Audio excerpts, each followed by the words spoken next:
This is Cyberlog, world news in anime. So, Marvel's latest show, it kind of came out of nowhere, right? And then boom, it was absolutely everywhere. We're talking about Wonder Man, a series that somehow succeeded by breaking all the rules and giving us something nobody saw coming. And right from the jump, the show tells you exactly what it's not. I mean, in an age of these massive, sprawling, interconnected sagas, Wonder Man made this incredibly bold choice to just tell one story. A single, focused, and deeply human story. And you know what? That big swing, it totally paid off. Big time. Critics were blown away, as you can see from that awesome Rotten Tomatoes score. But what's even more important is that audiences got hooked, and it shot right to the top of the streaming charts all over the world. This wild success brings up the million-dollar question. At a time when everyone's talking about superhero fatigue and the studio has had some, let's say, public misfires, how did Marvel get this so incredibly right? Well, the answer is in a few smart and surprisingly unconventional choices. It really all starts with the characters. At the very core of this series is one of the most unexpected and frankly brilliant friendships in the entire MCU. Let's meet our hero, Simon Williams. Now, he isn't from Asgard, he doesn't have a high-tech suit, and nope, he wasn't frozen in ice for 70 years. He's a guy who's probably eating ramen for dinner, getting rejection emails, and just trying to make rent in LA. He's an artist fighting for his dream, and that makes him instantly somebody you can root for. So, Simon's journey puts him right in the path of Trevor Slattery. Yep, that Trevor Slattery from Iron Man 3. And these two, they are polar opposites. Simon is all about rigid discipline, endless preparation. Trevor, on the other hand, played by the absolute legend Sir Ben Kingsley, is all about finding an organic presence and just vibing. But here's the thing. For all their differences, they are fundamentally in the same boat. One guy is fighting to start his career, and the other is just trying to salvage what's left of his. What brings them together is that deep, fundamental hunger to do the work they love and just be seen for their talent. And the chemistry between Yahya Abdul-Mateen II and Ben Kingsley is, wow. It's the absolute soul of this series. Critics nailed it when they called it fun, fizzy, and tinged with melancholy. That dynamic just carries you through every single scene.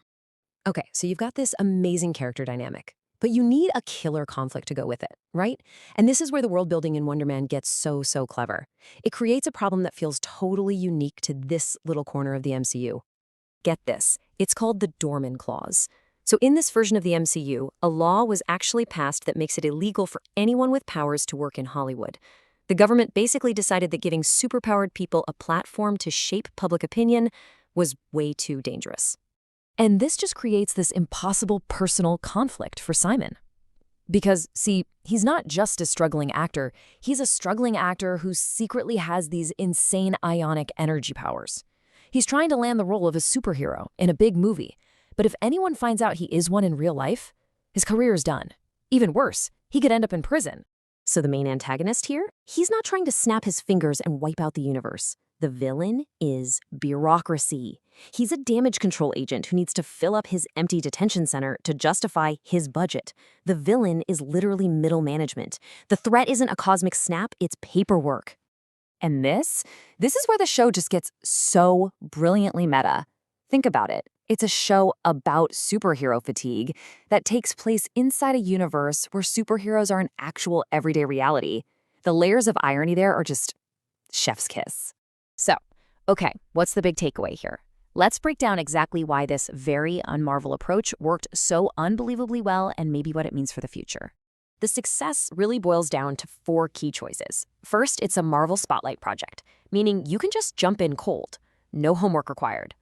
The director, Destin Daniel Cretton, is known for putting people first and spectacle second. Releasing it all at once was perfect for letting that central friendship really grow. And most importantly, the focus was always crystal clear.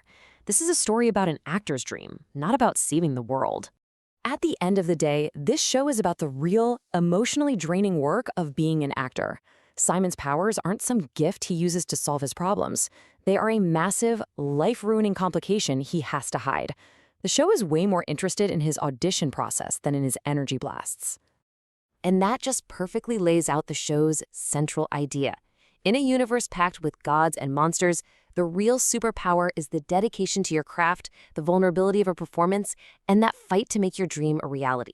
The message is clear. The craft is the superpower. So we're left with a pretty massive question, aren't we? Wonder Man proves that audiences are absolutely starving for these smaller, character-driven stories with real emotional stakes.